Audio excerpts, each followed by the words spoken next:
Hello everyone! For today's video, magluluto pala ako ng Belashki paprikas.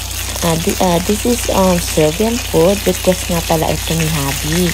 So as you can see, nagluluto na ako ng chicken at after ng chicken maluto, sinatsaside ko muna siya at nilagay ko na yung mantika sa mainit na pan. At after nyan, sinunod ko na rin pala yung onion at igigisa ko muna siya ng mga 1 to 2 minutes. So, ito na. Gisa-gisa muna tayo. At ito na. So, after ko siyang igisa ng mga 2 minutes, ilalagay ko na ngayon ang carrots. So, yan. Konting carrots lang naman ang kailangan natin dito. At igisa-gisa lang. Hindi naman natin totally ito iluluto ng bonggang-bongga. So, pagkatapos na to, mga 1 to 2 minutes lang din nagisa-gisa at nilagay ko na rin yung mga kailangan na seasonings like yung herbs, yung paprika, yung nakikita yung orange paprika yan at naglagay ulit ako ng I think that is oregano and the parsley and salt. Yan, naglagay na rin ako ng salt at I think that it's bell paminta, yes.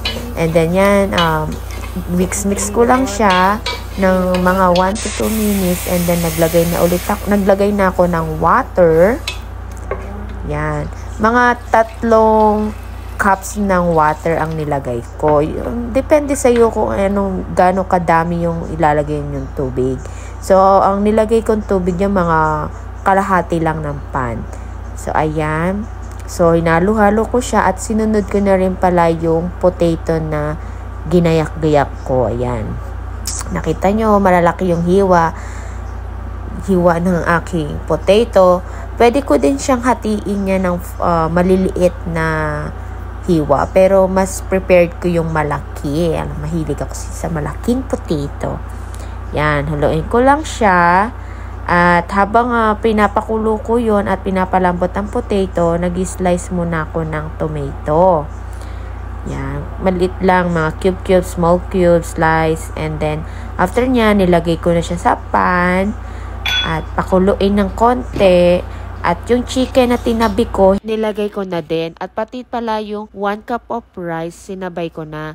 At maghihintay na lang tayo hanggang sa maluto ito. Kapag naluto na siya, malambot na yung chicken at luto na rin yung rice at malambot na rin yung potato, pwede na siyang kainin. Hanggang dito na lang. Have a good day. Thank you for watching. God bless. Mwah mwah.